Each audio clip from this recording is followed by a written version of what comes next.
કેમ છો મિત્રો? જય માતાજી. વેલકમ બેક ટુ વાઘેલાસ ખાના ખજાના. આજે આપણે બનાવીશું ઉનાળા માટે એકદમ ઠંડો ઠંડો ચોકોબાર.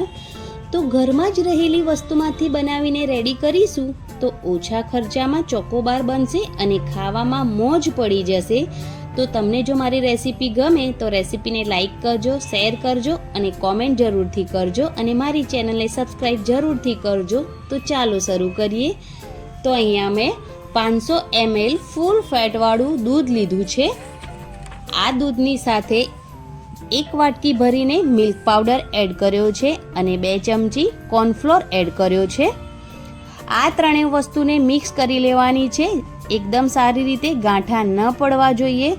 એકદમ સારી રીતે ત્રણેય વસ્તુ મિક્સ થઈ જાય એટલે એક જાડા તળિયાવાળી કઢાઈ લઈને તેને ગેસ પર મૂકી દેવાનું. ગેસની જે ફ્લેમ છે એ તમે મીડિયમ પણ રાખી શકો છો અને તેની અંદર કોર્નફ્લોર એડ કરેલો હોવાથી સતત તેને હલાવતા રહેવાનું જેથી આ કઢાઈના તળિયે ચોંટી ન જાય. હવે તેને થોડું ગરમ થવા દેવાનું.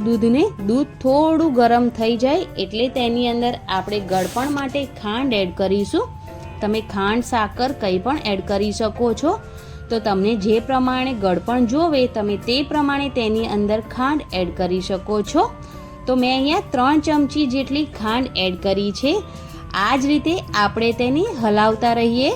4 થી 5 મિનિટ માટે આમાં આપણે કોર્નફ્લોર અને મિલ્ક પાવડર એડ કર્યો છે એટલે જેમ જેમ ઉકળશે તેમ તેમ આ જે દૂધ છે એ ગાઢું થતું જશે. તો આ મિશ્રણને આપણે સતત હલાવતા રહીશું અને તેની સાઈડ પર જે મલાઈ જામ થાય તેને ચમચની મદદથી અંદર એડ કરતા જઈશું. તો આ મિશ્રણને ગાઢું થવામાં 8 મિનિટ જેટલો ટાઈમ લાગે છે. 8 મિનિટની અંદર આ દૂધ એકદમ સરસ ગાઢું થઈ અને રેડી થઈ જાય છે. આપણે તેને સતત હલાવતા રહેવાનું છે જેથી કઢાઈના તળિયે તે બેસી ન જાય. તો 8 મિનિટની અંદર આ દૂધ સરસ ગાઢું થઈ જાય છે. એકદમ સરસ ગાઢું થઈ જાય પછી તેને એકદમ સરસ આપણે ઠંડુ પાડી દઈશું. જેવું કન્ડેન્સ મિલ્ક હોય છે તે પ્રકારે આ દૂધ થઈ જશે. હવે તેને આપણે ગેસ પરથી નીચે ઉતારી લઈ ઠંડુ કરી લેવાનું છે અને એકદમ સરસ ઠંડુ થઈ જાય એટલે તેની અંદર વેનીલા એસેન્સ થોડો એડ કરવાનો છે અને તેને મિક્સ કરી લેવાનું છે. એસેન્સ આપણે કઢાઈને નીચે ઉતારી લઈએ પછી જ એડ કરવાનું છે.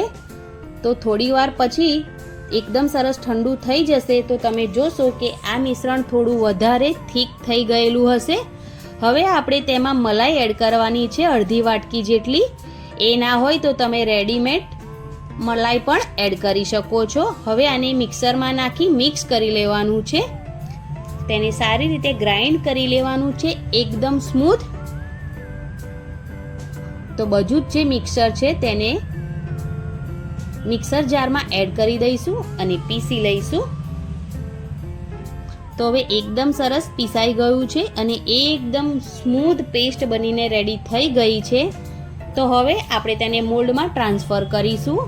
તો અહીંયા તમારી પાસે જે પણ મોલ્ડ હોય તેનો ઉપયોગ તમે કરી શકો છો અને આ રીતનું જો તમારી પાસે મોલ્ડ ના હોય તો તમે ચાના જે ગ્લાસ આવે છે તે પણ લઈ શકો છો. તમારી પાસે જે કન્ટેનર હોય તેમાં આ મિક્સરને એડ કરી દેવાનું અને જો તમારે આ મોલ્ડની લિંક જોઈતી હોય તો હું તમને ડિસ્ક્રિપ્શનમાં આની લિંક આપી દઈશ. તમે ત્યાંથી પણ તેને ઓનલાઈન પરચેસ કરી શકો છો. હવે તેને એકદમ સારી રીતે મોલ્ડમાં એડ કર્યા પછી તેની ઉપર કવર લગાવી દેવાનું છે અને પછી તેને આપણે ડીપ ફ્રીજમાં મૂકી દેવાનું છે સેટ થવા માટે. તો અહીંયા ડીપ ફ્રીજમાં ઉપરના ભાગમાં આ મોલ્ડને મૂકી દેવાનું છે જેથી એકદમ સરસ આ આઈસ્ક્રીમ સેટ થઈ જાય એટલા માટે. તો હવે આઈસ્ક્રીમને સેટ થવા માટે મૂકી દીધી છે. તો હવે ચોકલેટ લઈ લઈશું અને તેને મેલ્ટ કરી લઈશું. ડબલ બોઇલરની મદદથી એકદમ સારી રીતે ચોકલેટને મેલ્ટ કરી લેવાની છે અને હવે ચોકલેટ એકદમ સારી રીતે મેલ્ટ થઈ જાય એટલે ચોકોબારને ડીપ કરતા ફાવે એવા કન્ટેનરમાં તેને એડ કરી દેવાની છે. તમે ગ્લાસમાં પણ તેને એડ કરી શકો છો. તો આ આઈસ્ક્રીમને મેં આખી રાત ફ્રીજમાં રાખ્યો હતો તો એકદમ સરસ સેટ થઈ ગયો છે. તો હવે તેને મોલ્ડમાંથી બહાર કાઢી લઈશું આઈસ્ક્રીમને, અને હવે મેલ્ટેડ ચોકલેટમાં તેને આપણે ડીપ કરવાનો છે. અને ડીપ કર્યા પછી તેને તરત જ બહાર કાઢી લેવાનો છે. 10 સેકન્ડ માટે તેને આમ જ પકડી રાખશો તો જે ચોકલેટ છે તે આ આઈસ્ક્રીમ પર સેટ થઈ જશે. વધારે ટાઈમ પણ નહીં લાગે અને આરામથી 10 સેકન્ડની અંદર ચોકલેટ આ આઈસ્ક્રીમ ઉપર સેટ થઈ જાય છે. તો 10 સેકન્ડ માટે તેને આ જ રીતે હાથમાં પકડી રાખવાનો છે અને એકદમ સરસ ચોકલેટ તેની ઉપર સેટ થઈ જશે.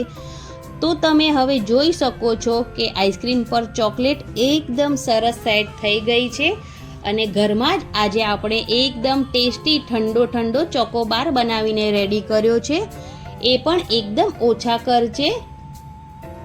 આ ચોકોબાર બનીને રેડી થઈ જાય છે અને આ ચોકોબાર બધાનો ફેવરેટ જ હોય છે. તો તમે આ ચોકોબારની રેસીપી જરૂરથી ટ્રાય કરજો. એકદમ ઇઝી રેસીપી છે, આરામથી ઘરે જ બની જશે. અને આ ચોકોબાર બનાવવામાં તમને કોઈ ડાઉટ લાગે તો તમે કોમેન્ટ બોક્સમાં કોમેન્ટ કરી શકો છો. અને તમને જો મારી આજની આ ચોકોબારની રેસીપી પસંદ આવી હોય તો પ્લીઝ ચેનલને જરૂરથી સબસ્ક્રાઈબ કરજો અને આ રેસીપીને લાઈક કરજો, શેર કરજો અને એક કોમેન્ટ જરૂરથી કરજો. અને તમે મારો વિડીયો ક્યાંથી જોવો છો એ જરૂરથી જણાવજો. તો ઉનાળામાં જરૂરથી બનાવજો. Thanks for watching. Bye bye. Take care. આવજો.